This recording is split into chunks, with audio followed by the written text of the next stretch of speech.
सिद्धार्थ यादव, चलिए राजद की जमानत जब्त हो गई, वो चुनाव हार गई, अलग कहानी है। लेकिन आप तो अपने अध्यक्ष की परंपरागत सीट जो 1995 से नहीं हारे थे वो हार गए। क्या आपको लगता है कि कहीं ना कहीं ओवर कॉन्फिडेंस आपको फंसा गया? नमस्कार अमीश जी, आपके सभी दर्शकों को मेरा नमस्कार। अमीश जी, भारतीय जनता पार्टी एक जिम्मेदार राजनीतिक दल है। हम कोई प्राइवेट लिमिटेड कंपनी या फिर कोई परिवार के द्वारा चलने वाला दल नहीं है। हम एक कार्डर बेस्ड पार्टी है। जो जनता का जनादेश आया है वो हमारे सर माथे। निश्चित तौर पर जनादेश हमारे पक्ष में नहीं है और हम उसकी समीक्षा करेंगे। भारतीय जनता पार्टी चुनाव जीते या चुनाव हारे, वो चुनाव की समीक्षा जरूर करती है। कुछ हमें कमियां रही होंगी, कुछ स्वाभाविक है कि जनता के बीच में जो हमारा विषय जाना होगा वो पूर्णतः नहीं पहुंच पाया होगा, और उसका परिणाम स्वरूप हमने हमारे सामने ये परिणाम है। अब जो परिणाम आए हैं हम उसकी समीक्षा करते हैं। और जितने लोग आज जो विजयी हुए हैं उनको मैं शुभकामनाएं भी देता हूं। जितने लोग खुशी मनाना चाह रहे हैं वो खुशी भी मनाएं। पर ये कोई नया चीज या कोई बहुत बड़ी बात या नई बात के रूप में भी अमीश जी मुझे नहीं लगता कि इसको देखा जाना चाहिए। मैं आपको दो उदाहरण बता देता हूँ। एक आपने गोरखपुर का उदाहरण तो दिया ही, कैराना के उपचुनाव का उदाहरण हमारे पास है। हमारे पास देश भर में अन्य ऐसे इतने उपचुनावों का उदाहरण है जहां पर उपचुनाव में हो सकता है प्रदर्शन ऐसा रहा ना हो। आप कैराना में और गोरखपुर में चुनाव उपचुनाव हारने के बाद भी जब ये कहा जा रहा था कि भारतीय जनता पार्टी तो बोरिया बिस्तर समेट लेगी, उसके बाद 19 का क्या परिणाम आया, बम्पर सीटें हम हमारे पास आई। हम इतनी ब्रूट मेजोरिटी उत्तर प्रदेश में लेकर के नहीं, आए। बिल्कुल आपकी उसके मैं बाद हम मैं वो सारे फैक्ट्स को दरकिनार नहीं कर रहा हूं। लेकिन देखिए, सीजेपी का आंदोलन हुआ, सीजेपी के आंदोलन में धर्मेंद्र प्रधान को इस्तीफा देना पड़ा। उसी बीच ये चुनाव हुए, पटना में आंदोलन और बड़ा था। पटना में, और पटना की बिल्कुल परंपरागत बीजेपी की ये सीट जो 1995 से आप नहीं हारे थे, इसको आप कैराना के साथ जोड़ें या बाकी किसी के साथ जोड़ें वो आपका हक है। लेकिन मैं फैक्चुअल बात करूंगा, 31 साल पुरानी सीट को हारना, क्या आपको वही स्थिति दिखाई दे रही है? ये आपके अध्यक्ष की सीट थे, आपके अध्यक्ष वहां पे 3 दिन से बैठे हुए थे और नहीं अमीश आपके जी अध्यक्ष हार। वहां पर वो पूरा उन्होंने आपके नितिन नवीन वहां पर पूरी तरह से प्लानिंग कर रहे थे। 3 दिन वो वहीं सिर्फ बैठे रहे हैं, उसके बाद ये सीट हारी गई है। This is a Amish ji very big message Amish Siddharth ji Yadav. जो परिणाम अगर बीजेपी अमीश इस जी मैसेज को पढ़ने में, समझने में असमर्थ हो रही है तो फिर आपके लिए दिक्कत है आने वाले दिनों के अंदर। नहीं, बिल्कुल असमर्थ नहीं अमीश जी। मैंने तो शुरुआत में ही बोला, जो जनता का जनादेश है वो हमारे सर माथे है। हम हमारी पार्टी कहीं भी चुनाव लड़े, हमारे राष्ट्रीय अध्यक्ष तो जाकर के उस सीट पर प्रयास करते ही हैं। अभी राष्ट्रीय अध्यक्ष जी जो अगले 5 राज्यों के चुनाव हो रहे हैं, हर राज्य के दौरे पर हैं। सिद्धार्थ हर भाई, राज्य में तीन तीन सिद्धार्थ दिन भाई, 4 4 दिन राष्ट्रीय लगा रहे अध्यक्ष हैं। की अब मेरे सीट को थी। मैं आप इसको, आप मेरे से आप, मैं अमीश जी, राष्ट्रीय अध्यक्ष जी की अमीश जी सीट आप थी मेरे को आपके। 30 सेकंड पूरा करने दीजिए। बिल्कुल है, मैं जान रहा हूँ, आपने बताया भी और मैं जान भी रहा हूँ। हमारी पार्टी को वो हमारे मनचाहा परिणाम नहीं मिला, उसकी समीक्षा भी हम करेंगे। पर आप जो एक तुलना इस बात से करी जाए कि क्यों हमने मेहनत करी और मेहनत का परिणाम नहीं मिला, तो मेहनत तो हम हर जगह करते हैं और समीक्षा भी हम हर जगह करते हैं, जीतने के बाद भी और हारने के बाद भी। पर आपने एक बात का उल्लेख किया, आपने कहा आंदोलन है, आंदोलन का फर्क है। मैं तो अमीश जी हरियाणा से आता हूं, मैं आपको अपना उदाहरण दे सकता हूँ। जब हरियाणा के अंदर बड़ा आंदोलन हुआ, किसानों का आंदोलन हुआ, उससे पहले जाट आंदोलन हुआ, हमेशा ये कहा जाता था कि अब तो भारतीय जनता पार्टी का कोई यहाँ पर सुपड़ा साफ हो जाएगा और कोई यहाँ पर कल्पना नहीं की जा सकती कि भाजपा वापस सरकार बनाएगी। और हरियाणा के परिणाम आपने देखे हैं। बाई इलेक्शंस बहुत लोकलाइज्ड इलेक्शन होते हैं, कई लोकल इश्यूज होते हैं, कई कास्ट कॉम्बिनेशन होते हैं, बड़े local issues, local candidate selection, बहुत मल्टीपल एक इश्यूज के बड़ी ऊपर वो खबर आ चुनाव रही लड़ा है, जाता है। दतिया में बीजेपी के हारने के बाद आशुतोष तिवारी ने बोला है भीतरघात हुई है बीजेपी के अंदर से, भीतरघात हुई है। देखिए, एक तो हार हो रही है, ऊपर से पार्टी में कुछ विवाद भी खड़े हो रहे हैं। सिद्धार्थ यादव, ये दतिया की खबर है इस समय। आपका कैंडिडेट कह रहा है भीतरघात हुई है। कौन कर रहा है भीतरघात वहां पे दतिया में आप लोग, आपके लिए? नहीं अमित जी, अभी तक तो मैंने ये बयान नहीं देखा है। उनने बोला है अगर निश्चित तौर पर, तो इसकी भी समीक्षा होगी। और जब पार्टी किसी भी विषय को समीक्षा में लाती है तो समग्र रूप से लाती है। क्या कारण रहे, हमारे कार्यकर्ताओं में क्या फीडबैक था, जनता के बीच में क्या था, हमारा विषय पहुंचा नहीं पहुंचा, चुनाव लड़ने की स्ट्रेटेजी सही थी गलत थी, हर पक्ष पर हम इसकी समीक्षा करेंगे। कोई चिंता की बात नहीं है अमित जी। हम लोग बहुत लंबा समय, एक लंबी यात्रा भारत के लोकतंत्र में तय करके आए हैं। और 2 सांसदों वाली ठीक पार्टी ठीक आज है। देश के नहीं, अंदर मैं, 22 राज्यों में सरकार आप चला रही है। वो नहीं, ठीक है, बड़े आप बड़े अपनी आप अपना बिल्कुल इतिहास याद करना चाहिए। लेकिन professor professor Naval Kishore, BJP Bankipur हार गई, बीजेपी के लिए बड़ा झटका, लेकिन आप लोग भी अपनी जमानत नहीं बचा पाए। ये कितना बड़ा झटका आपको है? लोग बीजेपी को अगर हराना भी चाह रहे हैं तो ऑल्टरनेटिव बिहार जैसी स्टेट में वो राजद और कांग्रेस को नहीं मान रहे हैं। It is a third party, Jan Suraaj party, the man is Prashant Kishor, उसको ऑल्टरनेटिव मान रहे हैं। डू यू थिंक अब प्रशांत किशोर के पीछे लगना पड़ेगा राजद को, नहीं अगर उसे अपनी लाज और आज को बचाना है तो? देखिए अमित जी, अगर इस चुनाव को देखें तो ये बिल्कुल एक ही संदेश स्पष्ट है कि ये बीजेपी के अहंकार की हार है। ये प्रशांत किशोर की जीत है, लेकिन उससे भी बड़ी बात है कि ये भाजपा के अहंकार की हार है। आप देख रहे होंगे कि बिहार से लेकर देश में जो हालत और हालात बने पड़े हैं उसी का नतीजा है। बाकी आप जिस विधानसभा की बात कर रहे हैं, जब राष्ट्रीय जनता दल की ये परंपरागत सीट नहीं है। 2000 में आरजेडी बड़ी जीत हासिल की, राष्ट्रीय जनता दल 2015 में की, 2020 में की, कभी हम वहां से नहीं जीते। तो हमारे पे तो सवाल उठना भी नहीं चाहिए। सवाल तो उस पे उठना चाहिए कि जो अपने आप को विश्व का सबसे विशाल पार्टी कहता है, उस विशाल पार्टी का पगड़ी राष्ट्रीय अध्यक्ष, जिसको मोदी जी अपना बॉस कहते हैं, ये उस सीट की बात कीजिए जहां पर डबल इंजन की सरकार है, जनता दल यूनाइटेड उनके साथ है। वह चुनाव वह क्यों हार जाती है? ये जाहिर है कि वैसे विधानसभा क्षेत्र में जहां पर परंपरागत तौर पे अगर भारतीय जनता पार्टी है तो वहां पर कोई तीसरा व्यक्ति ही हराएगा, इसमें तो कोई दूसरा बात ही नहीं है। और अगर इसको एक बहुत बड़ी जीत मान रहे हैं उसमें भी बहुत शक है। कई सारी पार्टियां हैं बिहार में जिसमें कि एक ही व्यक्ति जीता, उसके साथ पार्टी रहा और फिर हार समाप्त भी हो गया। कई पार्टी अभी भी हैं। तो मैं आपकी सारी बातों से एग्री कर रहा हूं। बीजेपी के लिए बहुत बड़ी चिंता की बात है। बीजेपी से तमाम सवाल है मेरे, लेकिन मेरा एक सवाल आपसे है, सिर्फ आपको ऑप्शन ही नहीं मान रहे हैं। क्या आपको लगता नहीं है आप और कांग्रेस मिलकर अपनी जमानत नहीं बचा पाए हैं? जो सीट बीजेपी हार रही है 31 साल बाद माफ करिए, उस सीट में आप ऑप्शन ही नहीं है। और आप ये बता के खुश हो रहे हैं कि हम तो वो कभी सीट जीतते ही नहीं थे। लेकिन प्रशांत किशोर, एक नई नवेली पार्टी आई, एक नया नेता है, वो पार्टी वो सीट लेके जा रहा है। क्या आपको लगता नहीं है कहीं ना कहीं ये बड़ा सेटबैक आपको भी है? ये बीजेपी के लिए तो सेटबैक आई, लेकिन राजद के लिए सेटबैक से कम नहीं है। ये बिल्कुल नहीं है। ये बड़ी सफलता प्रशांत किशोर के लिए हो सकती है कि जो रणनीतिकार के रूप में कई पार्टी को जिताने की दावा करते रहे हैं, वो अपने पार्टी को नहीं जिता पाए। ये उनकी सफलता है 2025 की। उनकी सफलता ये कह सकते हैं कि 2025 में 2026 में उपचुनाव जीते हैं, वो उनकी सफलता हो सकती है। लेकिन वो सफलता भारतीय जनता पार्टी के हार पे है। उनका अंतिम बयान सुनिए। आज के डेट में भी आप कह रहे हैं कि बहुत बड़ा परिवर्तन होगा। आज के डेट में उनका बयान क्या है कि यह जनादेश जो है वह सम्राट चौधरी को हटाने के लिए है, भाजपा को हटाने के लिए नहीं है। ये बार-बार बोला जा रहा है कि ये जनादेश सम्राट चौधरी को हटाने के लिए है और बीजेपी के अहंकार की हार है। Siddharth Yadav, respond to this. Nitish Kumar को हटाना भारी पड़ गया आप लोगों को, क्योंकि जब तक नीतीश कुमार थे सब ठीक था, जैसे नीतीश हटे सुपड़ा साफ। अमीश जी, मेरे को तो इतनी दयनीय स्थिति देख करके बड़े आश्चर्य हो रहा है। क्या दयनीय स्थिति है? हार बहुत बड़ी है पर जीत बड़ी नहीं है, क्योंकि हम लोग तो जमानत जब्त करवा गए, तो हमको तो ऐसा ही कहना पड़ेगा। हार को बड़ी बताना है, जीत को छोटा बताना है। और आप कहाँ गए? हम जमानत जब्त पे नहीं दी, हमको तो कोई भी पसंद नहीं कर रहा। कोई मुख्यमंत्री रहे नहीं रहे, हटे नहीं रहे, आपको तो कोई पसंद नहीं कर रहा। जो लोग इतने, मैं बीच में नहीं बोला था। लोग आपको आज भी विकल्प नहीं मान रहे और कभी विकल्प नहीं मान रहे। देखिए, बांकीपुर क्या, बिहार की जनता हमारे लिए परिवार है। परिवार हमको इतने लंबे समय तक आशीर्वाद देता आया है, आगे भी देता रहेगा।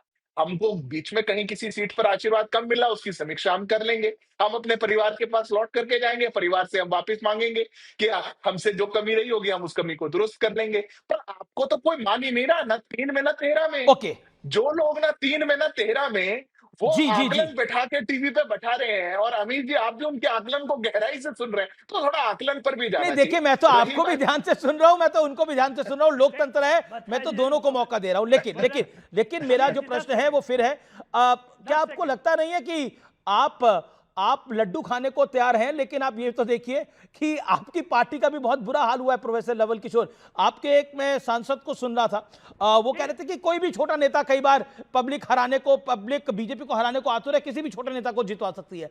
तो रेखा गुप्ता आपकी ना छोटी नेता भी नहीं थी, जिनको उन्होंने पब्लिक ने उनको जमानत लायक भी नहीं समझा।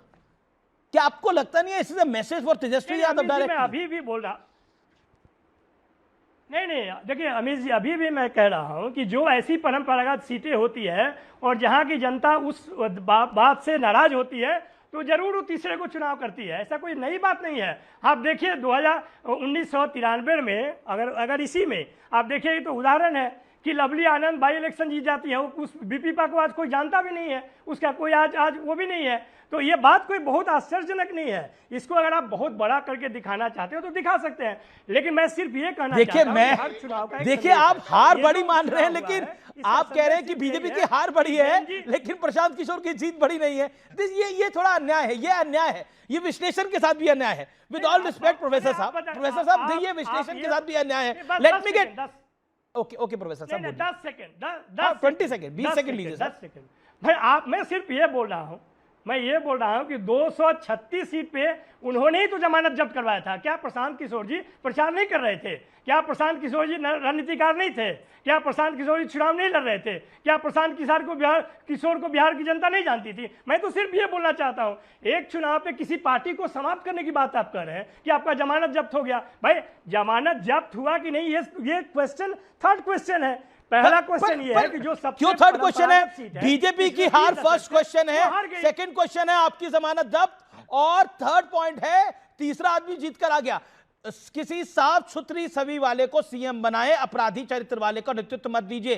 प्रशांत किशोर ने बोला है कि ये जीत के बाद प्रशांत किशोर का ये बड़ा बड़ा स्टेटमेंट है। प्रशांत किशोर ने बोला है कि सीधे तौर पर ये बीजेपी केंद्रीय नेतृत्व की बड़ी हार है और कुछ नहीं है, क्योंकि सेंटर सब कुछ देख रहा था। यह नतीजे बीजेपी नेतृत्व को एक बड़ा सबक है, प्रशांत किशोर ने सीधे तौर पर बयान दिया है। मेरे साथ सुरेंद्र राजपूत है। सुरेंद्र राजपूत, दतिया बाई इलेक्शन में कांग्रेस ने अपनी सीट को मेंटेन रखा है।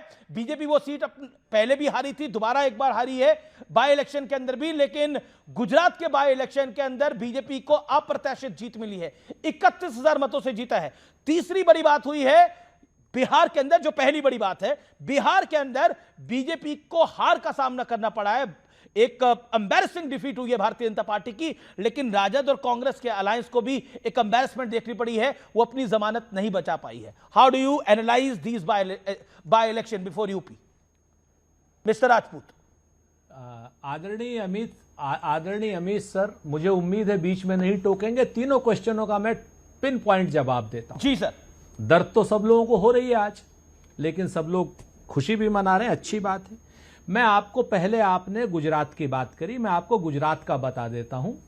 मुख्य चुनाव में गुजरात में ये वाली सीट योगेश पटेल जी ने 1,19,000 वोटों के अंतर से जीती थी हमसे। हमें कुल 19,000 वोट मिले थे, ठीक है। इस बार हमें 25,000 वोट मिले हैं और भाजपा को सिर्फ 55,000 वोट मिले। हमारे वोट 6,000 बढ़े हैं और उनके वोट 67 या 68,000 घटे हैं। अब आप अंदाजा लगा लीजिए। तो हम बढ़ रहे हैं, वो घट रहे हैं गुजरात में। अगर एनालाइज करना है तो इसको एनालाइज कर लीजिए, इससे ज्यादा मैं कुछ नहीं कहूंगा। गुजरात में भी भारतीय जनता पार्टी की नैतिक हार हुई है। चुनाव सीट जीते उसकी बधाई उन्हें। दूसरी बात आप आ जाइए, क्या नाम, आपने बिहार की बात करी। भारतीय जनता पार्टी के आंतरिक संघर्ष का और जेएनजी आंदोलन के बाद की यह पहला उपचुनाव था जिसमें भारतीय जनता पार्टी बुरी तरीके से नाकामयाब हुई है। इनका जो प्रदेश अध्यक्ष, सॉरी राष्ट्रीय अध्यक्ष, प्रदेश नहीं, राष्ट्रीय अध्यक्ष अपनी सीट और अपना बूथ हार जाता है। अपना बूथ भी मुझे लोग बता रहे हैं कि वो चुनाव हार गए हैं, अपना बूथ भी हार जाते हैं। तो आपको समझ में आना चाहिए कि जो इन्होंने नीतीश कुमार के नाम पर जनता से धोखाधड़ी की, नीतीश कुमार के नाम पर वोट लिया और क्या नाम, सम्राट चौधरी को बता दिया। जनता दल यूनाइटेड के नेताओं को तो अपहरण करके ले गए, लेकिन जनता दल यूनाइटेड के वर्कर ने बता दिया इनको कि ये लोग कहां पर हैं। औकात दिखा दी, हैसियत दिखा दी, ये सामने की बात है। मैं बांकीपुर में इससे ज्यादा और भी एक दो चीजें हैं जहां पर यह कहा जाता हो कि भारतीय जनता पार्टी किसी कुत्ते बिल्ली को खड़ा कर देगी तो भी जीत जाएगी। ये उन अहंकारी नेताओं का भी उनके मुंह पर करारे तमाचे की तरीके से। और ये स्टेटमेंट किसने दिया? आप ये बड़ी स्टेटमेंट कोट कर रहे हैं, ये स्टेटमेंट किसने दिया? कुत्ता बिल्ली को खड़ा करते हैं जी, मुझे मैं बताऊं, मेरे पास ये जो स्टेटमेंट आया है, अब सच है या झूठ है, ये रविशंकर प्रसाद जी के नाम से आया है, ये सोशल मीडिया पे तैर रहा है, मैं इसकी पुष्टि नहीं करता हूं, ठीक है ना? ये सोशल मीडिया पे आप भी चेक कर लीजिए, मुझे नहीं पता ये बात सच है कि झूठ है। मैं फिर एक प्रश्न पर आता हूं। आप मेरी बात सुनिए ना। जी जी, मैंने 2 मिनट 20 सेकंड सुना आपको। अब पूरा 2 मिनट आपके साथ ये है कि आप विषयांतर करते हैं। नहीं, बिल्कुल विषयांतर नहीं करा। आपने अभी तीसरी बात दतिया पर भी 2 मिनट आपने 5 मिनट सुने, आप ऐसी बात करने लगते हैं कि क्या नाम, सामने वाले आदमी को आप सिर्फ विषयांतर, ये किसने किया, वो किसने किया। अरे भाई, बोला आप में जीत और हार एक सेकंड, आपने बोला बीजेपी ने बयान दिया कि ये उस अहंकार की आ रहा है जिसमें हम किसी कुत्ते बिल्ली को खड़ा करते हैं वो जीत जाएगा। मैंने बोला ये बयान किसने दिया? क्योंकि आपने इतना बड़ा ब्लेम लगाया, मतलब एक नेशनल पार्टी के ऊपर, रूलिंग पार्टी के ऊपर। मैंने कहा मैं पुष्टि नहीं करता हूं। अगर बीजेपी भी इस तरह के अनर्गल को बयान देगी तो आगे भी मैं बोलूंगा सर। Make your point. आगे भी तो सुन लीजिए सर। हाँ बिल्कुल बोलिए, 40 सेकंड सुन लीजिए। इसके बाद आप आ जाइए दतिया में। दतिया से मैं अभी आ रहा हूं, आज दोपहर में 1-2 बजे आया हूं मैं, क्या नाम, ट्रेन से वापस। कल भी दतिया था, परसों भी दतिया में था। वहां पर बहुत स्पष्ट रूप से चीजों की चिंता थी। पूरी की पूरी भारतीय जनता पार्टी का मंत्रिमंडल, उनके मुख्यमंत्री, उनके 25 कैबिनेट मिनिस्टर, और पैसा उन लोगों ने पानी की तरीके से बहाया, और पैसा पानी की तरीके से बहा करके एक तीसरे उम्मीदवार को भी खड़ा किया, एक क्या नाम, जो आजाद समाज पार्टी से था, उसको पूरी तरीके से फंड किया। लोग तो बताते हैं करोड़ों रुपए दिया। उसके बाद, और हमारे ही वोटों के ऊपर उसने सारी चीजें करी। लेकिन उसके बाद भी घनश्याम सिंह जी वहां से चुनाव जीते, और चुनाव जीत करके भारतीय जनता पार्टी की मध्य प्रदेश की सरकार के मुंह पर करारा तमाचा मारा। 4 दिन पहले लोगों ने 50,000 किसानों को 4-4 नेता को बाहर का रास्ता दिखाना पड़ा है। कल वो भी एक खबर है, सिद्धार्थ यादव। मैं लोकल डोमेस्टिक पॉलिटिक्स पे नहीं जा रहा, लेकिन सिद्धार्थ यादव, योर रिप्लाई। आप बार बार बोला जा रहा है कि आपके अहंकार की हार है। Make your point. Then I have Jan Swaraj party के अक्षत शौनक मेरे साथ हैं, उनका भी रुक करूंगा मैं। Okay, make your point Siddharth Yadav. 40 second, stop 40 second. Siddharth Yadav बोलिए। देख, आवाज नहीं आ रही सिद्धार्थ आपकी, बोलिए अब। अभी आपको आवाज आ रही है? हाँ बिल्कुल बिल्कुल, मेक योर पॉइंट। गुजरात के अंदर हम पुनः जीत गए, बड़ी जीत गए, पर हमारी नैतिक हार हो गई। नैतिक जीत किसकी हुई? इनकी, जो 25 साल से सत्ता के बाहर है, जिनको गुजरात की जनता देखना नहीं पसंद करती, उनकी नैतिक जीत हुई। मैं शुभकामनाएं और बधाई देता हूं। ऐसी नैतिक जीत कांग्रेस पार्टी हमेशा लेती रहे, इस नैतिक जीत में ही वो खुश रहे। शायद यही उनको चाहिए, क्योंकि वो लोकतांत्रिक जीत तो जीत नहीं सकते, पहली बात। दूसरी बात, बिहार के अंदर 40-50 साल से कांग्रेस पार्टी बाहर है, कोई कांग्रेस पार्टी को पसंद करता नहीं। कांग्रेस पार्टी जमानत जब्त हो जाए, और विश्लेषण बता रही है बूथ का, विश्लेषण बता रही है अहंकार का। अमीश जी, अच्छा है ये खुशी, आप अल्प चुनाव हारने पर, कोई उपचुनाव हारने पर, कोई छोटी हार पर इतनी खुशी है विपक्ष मना लेता है, अच्छा है। आज एक चीज तो नहीं सुनने को मिल रही कि देश का इलेक्शन कमीशन खराब हो गया, देश का लोकतंत्र खराब हो गया, एक चीज तो नहीं मिल रही। भाजपा के एक उपचुनाव हारने मात्र से देश का लोकतंत्र भी 45 सेकंड है, 45 सेकंड है। ओके सिद्धार्थ, मैं आपको मौका देता हूं। 40 सेकंड आपके सुरेंद्र राजपूत। अब इलेक्शन कमीशन और एसआईआर की प्रक्रिया भी तो यहां पे भी हुई थी, लेकिन नतीजा बीजेपी के फेवर में नहीं आया। अब एसआईआर और इलेक्शन कमीशन और ईवीएम सब ठीक है? अमीश भाई कहते हैं ना, मजबूत भी टूटते हैं और मशहूर भी टूटते हैं। वक्त की चोट के आगे तो सारे गरूर भी टूटते हैं। तो ये गरूर जो टूटा है ना, अब इसमें ये इलेक्शन कमीशन के नाम पर, इलेक्शन कमीशन फिर से पारदर्शी नहीं है, हम आरोप लगाते हैं। हम आरोप लगाते हैं कि अगर इस तरीके से उन्होंने चुनाव को नहीं वो किया होता, तो ये जीत बिहार में, दतिया में बहुत बड़ी होती, बहुत बड़ी होती। इसमें कहीं कोई दो राय नहीं। मैं आपको प्रमाण देता हूं, 50,000 किसानों के, उसमें लोग आरोप लगा रहे हैं दतिया में कि 4-4 हजार रुपए मूंग की दाल, मूंग की जो फसल है उसको लेने के लिए एडवांस डाले गए 50,000 किसानों। ऐसा नहीं है कि ये यहां पर ये लोग जीते हैं, अंदर तक जाएंगे ना। मुझे नहीं कुछ कहना, भारतीय जनता पार्टी के हमारे प्रवक्ता से मुझे पूरी सहानुभूति है। मैं जानता हूं कि वो इस तरीके के विश्लेषणों के आदी नहीं है, पिछले 12 साल से वो जीत के आदी हैं, तो हार पचा नहीं पा रहे हैं। मुझे शुभकामना, मतलब मुझे उनसे सहानुभूति। मैं रोहिणी आचार्य ने एक बड़ी बात लिख दी है। रोहिणी आचार्य ने कहा है कि प्रशांत किशोर की जीत को बधाई, प्रशांत किशोर को जीत की बधाई। रोहिणी आचार्य ने लिखा है एक्स पर, जो लगातार लड़ता है जीत उसकी होती है, कार्यकर्ताओं का सम्मान करने वालों की जीत होती है, समर्थकों के साथ संवाद और संपर्क करना जरूरी है। रोहिणी आचार्य ने एक तरह से राजद को लेकर तंज कसा है, लेकिन तारीफ करी है प्रशांत किशोर की। मेरे साथ राजीव रंजन है। राजीव रंजन, ये क्या हो गया, क्या से क्या हो गया? 1995 से बीजेपी एक सीट नहीं हारी थी, लेकिन पहली बार वो सीट हार रही है 31 साल में, और विपक्षी खेमा इसको सेलिब्रेट कर रहा है, पटना से लेकर दिल्ली तक और दिल्ली से लेकर लखनऊ तक। अमित जी, देखिए, मैं कुछ अपने संस्मरण पहले आपके साथ साझा कर लेता हूं, 30 सेकंड दीजिए। 2009 में नीतीश कुमार जी के नेतृत्व में एनडीए की सरकार थी और हमें 1.5 दर्जन से भी ज्यादा सीटों, संभवतः वो 20 सीटों के लिए उपचुनाव हो गए और ज्यादातर सीटें हम लोग हारे। और 2010 में विधानसभा के चुनाव हुए। इन आम चुनावों में हम लोगों ने अभूतपूर्व जनादेश हासिल किया। तो हमारा ये मानना है, उपचुनाव कई बार कुछ संकेत देते हैं, और जो जिम्मेदार पार्टियां हैं, भारतीय जनता पार्टी, जनता दल यूनाइटेड और एनडीए में शामिल दलों में ये परिपाटी रही है कि हार हो या जीत, नतीजों का विश्लेषण हम करते हैं।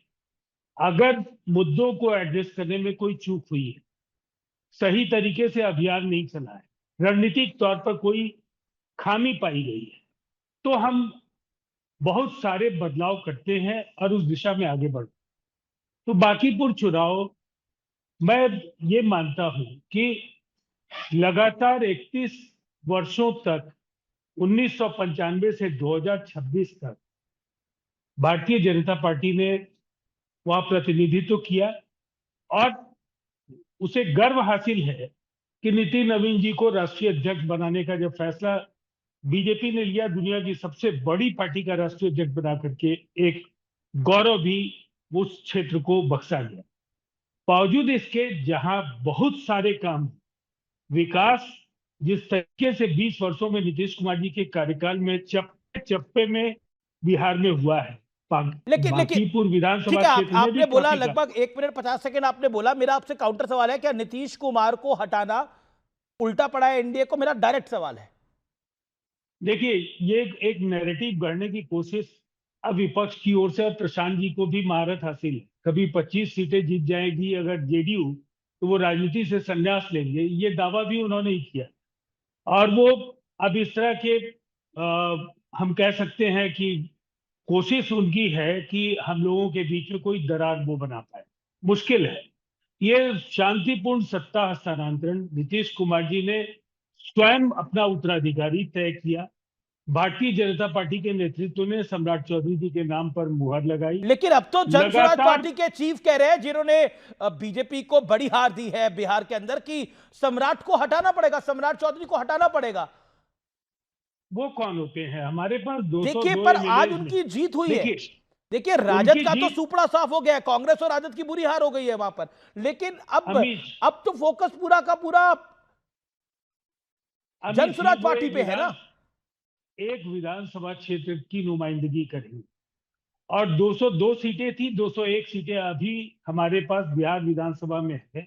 243 विधायकों के असेंबली में 201 विधायक हमारे हैं। नहीं, राजीव रंजन, मैं बिल्कुल आपकी बात को समझ रहा हूं कि आपकी सरकार को कुछ नहीं होने वाला। आप एक होता है ना, एक मॉरल विक्ट, एक होता है ना कि कहीं ना कहीं ये वाली जो हार है, अगर आप कोई और सीट हार जाते तो उतना नहीं तकलीफ होती। ये नितिन नवीन जी वाली सीट हार गए, इसलिए तकलीफ ज्यादा है।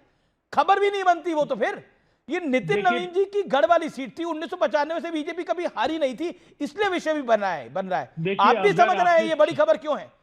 इतना तो आप भी समझते हैं मीडिया को। भारतीय जनता पार्टी और एनडीए ने बांकीपुर के साथ कभी बेईमानी नहीं की, लगातार उस क्षेत्र को सींचा है अरे और बिल्कुल संवारा। नहीं करी होगी। बावजूद इसके मैं आपसे अगर मैं ये नहीं कह रहा बीजेपी ने कुछ बेईमानी नहीं करी, लेकिन मैं आपको ये पूछ रहा हूं, क्या नीतीश बाबू को हटाना महंगा पड़ा है? सीधा सवाल है मेरा, इस पर आपकी राय मैंने क्या है? आपको इसका जवाब पहले ही दे दिया है। बिहार के वर्तमान मुख्यमंत्री सम्राट चौधरी जी नीतीश कुमार जी की पसंद थी। जब उन्होंने राज्यसभा में जाने का फैसला लिया तो उनके समक्ष उत्तराधिकारी चुनने का जब सवाल आया, उन्होंने सम्राट जी के चेहरे पर सहमति जताई और भारतीय जनता पार्टी ने उनकी इच्छा का आदर किया। सम्राट जी लगातार, आप बॉडी लैंग्वेज देखेंगे दोनों नेताओं के, मैं बिल्कुल बॉडी लैंग्वेज आगे मुझे कभी ऐसा समझूंगा, लगता है लेकिन एक कि बड़ी 7 खबर आ रही दिन, है। 15 दिन अखिलेश यादव ने बोला कि ये डबल इंजन सरकार की डबल हार है, अहंकार रखने वालों को भगवान ने नचा दिया है। राष्ट्रीय अध्यक्ष अपनी सीट नहीं जीत पाए, बीजेपी की हार का मतलब है कि ये बदलाव की शुरुआत है। सीधे तौर पर मैं आपको बार बार कह रहा था कि पटना की सीट, बांकीपुर की हार जो है वो लखनऊ तक आवाज दे रही है। अनुराग भदौरिया, निश्चित तौर पर अगला चुनाव जो है वो अब यूपी उत्तराखंड के अंदर है, और जिस तरह से बीजेपी की हार हुई है बिहार के अंदर, लेकिन जो आपकी समर्थक पार्टी है यानी राजद, उसका भी सूपड़ा साफ हुआ है। तो ये तो आपके लिए भी मैसेज है, बीजेपी हार भी जाए तो लेकिन मौका आप लोगों को नहीं मिल रहा, मौका तीसरा ले रहा है। देखिए अमीश जी, बड़ी अच्छी बात है ना, सत्ता का घमंड जब जमीन पे आ जाता है ना, तब विपक्ष की जीत में जनता की आवाज़ सुनाई देती है और लोकतंत्र का रंग निखरता नजर आता है। अब लोकतंत्र का रंग आपको निखरता हुआ नजर आया है कि भारतीय जनता पार्टी कितनी औंधे मुंह गिरी है। दतिया की सीट भी हार गई है और पहले अयोध्या हारी की हुई सीट थी भी हारी बीजेपी। थी। अब समझिए इसका महत्व क्या है। वो कांग्रेस की सीट थी। सुनिए ना, दतिया की सीट भी हार, अरे सुन तो लीजिए, अभी हारी है ना, मैं उसकी बात कर रहा हूं। दतिया की सीट भी हारी, अयोध्या भी हारी, माने अब तो भगवान ने भी इनका साथ देना बंद कर दिया है। पहले उनके नाम पे राजनीति करते थे, वो भी समझ गए प्रभु, अब हमारे नाम पे राजनीति करने का इनको मौका नहीं दिया जाएगा। और जिस तरह से बांकीपुर की सीट हारते हैं, जो बांकीपुर की सीट हारी गई है, राष्ट्रीय अध्यक्ष की सीट है बीजेपी की, और मुख्यमंत्री का पहला चुनाव था, जो मुख्यमंत्री बिहार के बनाए गए हैं, बनाए नहीं गए, थोपे गए हैं उनको। हाँ नहीं, थोपे गए हैं, चूंकि वो तो आपको पता ही है, हमारे अभी जेडीयू के साथी, बताइए बेचारे कितने उनके लाचार हैं, कितने मजबूर हैं, कितने परेशान हैं, अपने नेताजी की तारीफ भी नहीं कर पा रहे हैं कि नीतीश कुमार जी को कैसे बीजेपी ने हटाया। कहता नहीं, उन्होंने तो छोड़ दिया है, उन्होंने अपना उत्तराधिकारी चुन लिया है। ऐसा उत्तराधिकारी वो नहीं चुन सकते थे, मैं गारंटी से कह सकता हूं, जो बाई इलेक्शन भी नहीं जीत पाए। 1.5 मिनट आपने बीजेपी की हार पर तो बोला, जो राजद और कांग्रेस को वहां पर नुकसान हुआ है, जो राजद और कांग्रेस की स्थिति हुई है, उस पर आपकी राय क्या है अनुराग जी? सवाल यह है कि देश भारतीय जनता पार्टी के खिलाफ जा रहा है। देश अब भारतीय जनता पार्टी को नहीं देखना चाहता लेकिन मौका आपको भी नहीं दे रहा है, ये तो आप मानेंगे मेरे साथ। लेकिन नहीं, देश के नहीं, मौका तो हमें मैं कह रहा हूं मिलेगा, देश, अब आप एक सीट से पूरे देश पे पहुंच गए, अभी तक तो बिहार पे थे, अब पूरे देश पे पहुंच गए।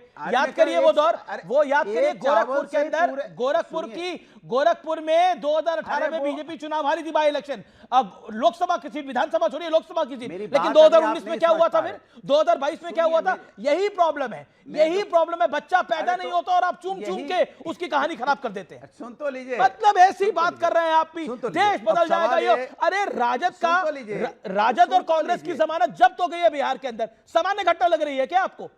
मतलब नंबर 2 की पार्टी वहां पर नंबर 3 पे भी नहीं आ रही है, आप क्या बात कर रहे हैं? अब सवाल मैं सही बात कर रहा हूं अमीश जी, कि भारतीय जनता पार्टी को अब डाउनफॉल शुरू हो गया, वो कहीं नहीं जीत रही है। अब वो जीत ही नहीं सकती। एक चावल पूरा एग्जाम्पल दे रहा है पूरे देश का। एक चावल जब चावल हरियाणा में बनता है ना, तो उसमें एक चावल निकालोगे तो पता चल जाता है कितने चावल बनेंगे। सिद्धार्थ यादव जवाब, एक चावल पूरा जवाब दे रहा है। आपकी स्थिति अब देश भर में खराब हो रही है, अब बस ये आने ही वाले हैं, विपक्ष वाले आने ही वाले हैं सरकार के अंदर अगले 6-7 महीने में। नहीं अभी ये नहीं, अमीश जी जाना तय हो गया। अमीश जी हम हारे, अमीश जी अगर हम चुनाव हारे तो घमंड की हार हो गई, और ये चुनाव के बाद चुनाव हारते ही रहते हैं। कितने घमंडी लोग हैं, इनका तो घमंड हारता ही रहता है। इनको तो जनता कितना घमंडी मानती है, कभी नहीं चुन के भेजती। मतलब जो लोग सत्ता से इतना दूर बैठे हुए होंगे, आज इनकी आप कैसे उबाले मार मार के आपके शो पर भी कूद कूद के खुशी मना रहे हैं। अच्छी बात है, चुनाव का परिणाम आया है। 3 चुनाव थे, एक भारतीय जनता पार्टी गुजरात के अंदर जीती, एक उत्तर मध्य प्रदेश का चुनाव, वो सीट हम पिछली बार भी हारे थे, इस बार भी जनता ने हमको स्वीकार नहीं किया। एक सीट जो हमारी जीती हुई थी वो बिहार के हम हार गए। बहुत अच्छी बात है, आप खुशी मनाइए। जनता आपको तो चुन ही नहीं रही। मैं अमीश जी आपको दूसरी बात बताता हूं, देश के अंदर पहले आंदोलन कभी हुआ, अगर देश के अंदर इमरजेंसी का आंदोलन हुआ तो भी विपक्ष के नेताओं पर देश के युवाओं ने भरोसा जताया। और मैं आपके बीच में नहीं बोला, अनुराग भदौरिया जी इतनी खुशी मत बनाइए, आपकी पार्टी तो लड़ी नहीं। मैं याद दिला रहा हूं, मैं बोल नहीं रहा हूं, बस याद दिलाया था कि राष्ट्रीय अध्यक्ष की सीट थी, ये याद दिला रहा हूं। पहले इमरजेंसी के दौर में चुनाव हुआ, देश का युवा सड़कों पर आया, उनने विपक्ष के नेताओं पर भरोसा किया, उनको अपना नेता चुना, उनके नेतृत्व में चुनाव लड़ा। इस बार युवा भी सड़क पे आए तो भी इन पर भरोसा नहीं करता। कहीं चुनाव में बाई इलेक्शन हो जाए, वहां पर अगर हमको नहीं पसंद करेंगे तो विपक्ष को पसंद करना है तो भी विपक्ष को पसंद नहीं करेंगे। राजद नहीं चाहिए, राजद नहीं चाहिए, कांग्रेस नहीं चाहिए, सपा नहीं चाहिए, आपको चाहिए नहीं। सुनिए, मैं बधाई सिद्धार्थ जी पसंद नहीं बन पा रहे। सिद्धार्थ जी, मैं आपको खुशी का कारण क्या है? सिद्धार्थ जी जवाब सुन लीजिए। सिद्धार्थ जी, अरे सुन लीजिए सिद्धार्थ जी, मैं आपको बधाई देता हूं कि आपने माना कि इमरजेंसी में युवा रोड पे आया और सरकार बदल दी।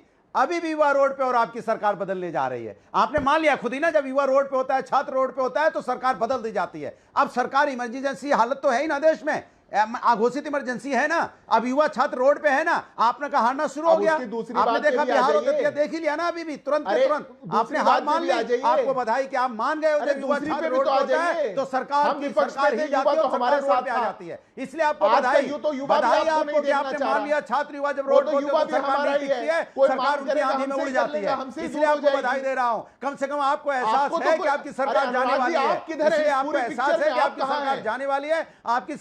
आपकी सरकार की नींव हिल चुकी है क्योंकि युवा छात्र रोड पे आ चुका है, वो अपना अधिकार मांग रहा है। वो कह रहा है कि देश की बात कीजिए, राष्ट्र की बात कीजिए, राष्ट्र के विकास की बात कीजिए, राष्ट्र को आगे ले जाने की बात कीजिए, धर्म के नाम पे और नफरत के नाम पे हमको यहाँ पे डिवाइड मत कीजिए। इसलिए युवा रोड पे है, रोड पे युवा अपना अधिकार मांगने के लिए है। युवा चाहता है हमारी अच्छी शिक्षा हो, हमारा अच्छा रोजगार हो। ठीक है, पार्टी के अक्षत शौनक को लेता हूं, प्रवक्ता है जेएसपी के। अक्षत, बहुत बहुत शुभकामनाएं आपको, बहुत बहुत बधाई। एक बड़ी जीत दर्ज करी है और वो भी कोई छोटी मोटी सीट नहीं, बांकीपुर से जो 95 से बीजेपी का गढ़ थी। आपका एनालिसिस क्या करता है? बीजेपी हार गई है चुनाव, बीजेपी के राष्ट्रीय अध्यक्ष की सीट थी, वो बीजेपी वो सीट नहीं बचा पाई, बीजेपी वो चुनाव हार गई। लेकिन मौका आपको दिया, राजद को नहीं दिया मौका, कांग्रेस को मौका नहीं दिया, ऐसा क्यों हुआ? What is your understanding? Akshat, बहुत बहुत धन्यवाद अमीश जी। आपने और मेरे जितने श्रोता हैं आपके चैनल के, उन सभी को आज बधाई हो। खासकर बिहार के लोगों के लिए ये जीत जिसका आप विश्लेषण मुझसे मांग रहे हैं, वो जीत किसी पार्टी की हार से बढ़कर जनसुराज की एक जीत है। जो जनसुराज अभियान प्रशांत किशोर जी ने पिछले 4 साल से अलग अलग बिहार के जिलों में जाकर, गांव में जाकर 5000 से ज्यादा लोगों के घरों में जा जाकर उनकी समस्याओं को सुना था, उनकी आवाज बनने का प्रयास किया था, जिसकी वजह से आज हम सब देख पा रहे हैं कि इतने बड़े मार्जिन से उन्होंने ऐसी पार्टी को हराया है जिसकी सरकार अभी वहां पर है। और रही बात कि राजद या कांग्रेस से हमारा कंपैरिजन करना, तो आप देख सकते हैं कि पिछले जो घटनाक्रम हुआ है बिहार में, कई जो भरत तिवारी जी की यदि हत्या की बात हो या फिर जो छात्र आंदोलन हो, उन पे AK-47 से और लाठियों से वार करना हो, प्रशांत किशोर जी और जनसुराज उसमें एकमात्र दल ऐसा था जो उनकी आवाज बनकर उभरा है। तो बिहार में जो राजनीतिक बंधुआ मजदूरी थी इन दलों की, उसको केपुर की जनता ने प्रशांत किशोर जी पे, रोहिणी आचार्य ने इसकी तारीफ करी है। रोहिणी आचार्य ने बोला कि सबसे जनता के साथ कनेक्ट, कार्यकर्ताओं के साथ कनेक्ट साफ दिखाई दे रहा है प्रशांत किशोर का। रोहिणी आचार्य ने तारीफ करी है लालू जी की बेटिया ने। इन बातों का मैं बहुत विनम्रता से उनको स्वीकार करता हूं, धन्यवाद करता हूं, बट मुझे लगता है उन्हें अपनी पार्टी में और अपने कृत्यों का विश्लेषण करने की ज्यादा जरूरत है। जब उनका कैंडिडेट खुद बांकीपुर में घूम रहे थे तो आला कमान का उनका किस प्रकार से उनके साथ सपोर्ट था, खैर वो अलग बात है, वो उनके अपने मुद्दे हैं। मुद्दे की बात यह है कि जो रोहिणी आचार्य जी या फिर पूरे बिहार में आज सबको जो दिख रहा है कि पीके के रूप में एक ऐसा विकल्प लोगों ने विधानसभा में भेजा है जहां Akshat, this is a big question to you. आपको लगता है कि बिहार में बीजेपी और जेडीयू के सामने अब विकल्प के तौर पे प्रशांत है, ना कि Tejasvi? Do you see that? क्योंकि तेजस्वी 2-3 चुनाव हार चुके हैं, आप मतलब देख सकते उनकी हैं। पार्टी चुनाव हार चुकी है। देखिए बिल्कुल बाय पोल को अभी कैसे कैजुअली वाइप ऑफ कर रहे थे मैंने देखा, लेकिन याद करना चाहिए इन्हीं को कि शरद यादव जी का जो जबलपुर का चुनाव था उसके बाद से कांग्रेस की क्या स्थिति हुई थी। तो कई बार बाय पोल जो होते हैं वो उनका प्रभाव पूरे प्रदेश में पड़ता है, और ऐसा प्रदेश बिहार जहां पर अभी विकल्प जो है जो आज की डेट में अगर आप समझें तो विपक्ष वहां मौजूद ही नहीं है। उसके विपक्ष के जो सबसे बड़े नेता है वो इतने अहम चुनाव के दौरान विदेश में मजे करते हुए आपको दिखाई देंगे। तो उस रूप में नहीं, पर प्रशांत देखिए, किशोर जी पर एक और सेकंड, जन पर स्वराज आप कह रहे हैं की विदेश मात्र राहुल, ऐसा दल एक है सेकंड, जो देखिए हर राहुल जगह गांधी का उस चुनाव से क्या लेना देना था? जनता और की यू आवाज टॉकिंग बनने अबाउट का तेजस्वी जिसने यादव। प्रयास किया। I am talking about Tejashwi Yadav, I am talking about, and I don't want name anyone specifically. ये जनता बिहार की और बाकी ओके पूरी ओके, जनता ने इस आपके बात को नेता, एक समझा सेकंड है, एक सेकंड, उसका विश्लेषण ओके, किया दिस इज है। A sweet way of saying it, sweet way of saying it, new kind of politics, sweetly सब बातें कही जा रही हैं। ओके, आपके नेता विदेश में थे और अब आप सेलिब्रेट क्या करेंगे? आपकी तो बहुत बुरी हाल होगी प्रोफेसर नवल किशोर। क्या आपको लगता है कि आने वाले दिनों में प्रशांत किशोर के साथ अलायंस आपका हो सकता है, या फिर आपको लगता है कि प्रशांत किशोर एक ऑल्टरनेटिव है बीजेपी के सामने? क्योंकि इसी तरह से वो प्रोजेक्ट कर रहे हैं पूरी कहानी को। अब प्रोफेसर किशोर, नवल किशोर। अमित जी देखिए, अगर एक चुनाव के आधार पर पिछले 15 साल का इतिहास को आप मिटाना चाहते हैं, 2015 में आरजेडी को कितनी सीट आई थी, 2020 में कितनी सीट आई थी, 2020 जो 2015 से 17 तक सरकार बनी थी या 2022 से 24 तक सरकार बनी थी, युवाओं के लिए किसने जम के काम किया था? 17 महीनों के सरकार में जो नौकरी की बात की थी, जो रोजगार की बात की थी, जो पढ़ाई की बात की थी, जो कमाई की बात की थी, किसने बात किया? वो सब करी ना, फायदा नहीं हुआ ना। 2020 में जो अभी तो आज के सेटबैक की बात करते हैं ना राजद को। अब बीजेपी तो मैंने 30-32 मिनट बात कर ली। अमीश जी कम से कम विश्लेषण पे न्याय कीजिए, कम से कम अरे आप विश्लेषण पे न्याय बात कीजिए। कुछ और कहते हैं, यहाँ पर लेकिन किसी आपका की चाल शान चरित्र ढह और गई चेहरा है तो वही और है आप ना जो दूसरे बिहार का की नुकसान जनता गिन ने रहे हैं। देखा हुआ है। यही तो तो समस्या कैसे है आपकी आपके साथ। जो स्वीट बातें हैं यही उसको तो कैसे समस्या है एक्सेप्ट कर आपके ले ऑन द साथ फेस ऑफ कि इट? आपको मालूम नहीं है कि जो अब विश्व का सबसे विशाल पार्टी कह रहा था उसका शान ध्वस्त हो गया है, उसके राष्ट्रीय अध्यक्ष का शान ध्वस्त हो गया है। वहां पर मुख्यमंत्री है, डबल इंजन की सरकार है, उसकी हार को आप नहीं करते हैं। 98,000 से नीचे आकर अरे वो तो निपट गए, अरे वो चुनाव हार गए, लेकिन आपकी जमानत जब्त हो गई। मैं बीजेपी की हार को बिल्कुल, आपकी अपनी जमानत जब्त हुई है। You understand professor Naval Kishore, देखिए बीजेपी हम्बली अपनी डिफीट को एक्सेप्ट कर रही है। Understand the point, understand the point. Congress से भी ज्यादा राजद का नुकसान है ये। राजद की जमानत जब्त होना बड़ी बात है। अमीश जी 10 सेकंड, अरे अमीश जी 10 सेकंड सुन तो लीजिए। 20 सेकंड लीजिए सर। मैं कह रहा हूं कि अगर यही चीज करना है तो आप ये कहिए ना कि एक नई नवेली पार्टी के राष्ट्रीय अध्यक्ष ने पिछले चुनाव में कोशिश करके 2038 में से 2036 जगह पे जमानत जब्त करवाया, चुनाव लड़ने का हिम्मत नहीं किया, और आज एक बांकीपुर चुनाव में जिसमें कि भाजपा की अहंकार ठीक है, की हार जवाब हुई है, अक्षत उस जवाब चुनाव को अक्षत जवाब जीतकर अक्षत जवाब बिहार का अक्षत चरित्र जवाब बदलने अक्षत की चौनक कोशिश जवाब कर चुनाव रहे हैं। लड़ने तमाम का- तरह की नहीं, बात जो है अक्षत चौनक जवाब, ऑडियो चुनाव चौनक कम 30 से कम हमारी मैन ऑफ पार्टी द ने मूवमेंट। अपनी हार का विश्लेषण करने के बाद हम गायब नहीं हो गए। राजद कहां थी 2025 में जब चुनाव खत्म हुए? उसके बाद से लेकर आप मुझे एक बार दिखा दीजिए तेजस्वी यादव का कोई भी बयान। इस दौरान भरत तिवारी जी की हत्या हो गई, उसकी जांच, निष्पक्ष जांच के लिए जन स्वराज एकमात्र ऐसी पार्टी थी जो खड़ी हो गई। जनता का वहां पे विरोध हुआ, बच्चों का छात्र आंदोलन हुआ, उन पे AK-47 चलाया गया। आप कहां थे? जन स्वराज ओके ओके, मुझे रोकना पड़ेगा। देखिए ये बड़ी विवेचना है। इसमें कहानी सिर्फ बीजेपी कांग्रेस नहीं है, इसमें कहानी तीसरी पार्टी है, और वो तीसरी पार्टी की कहानी और बड़ी होगी। और मैं आपको you take my word, UP में भी बड़ी होगी और दिल्ली में भी बड़ी होगी, यानी देश में भी बड़ी होगी।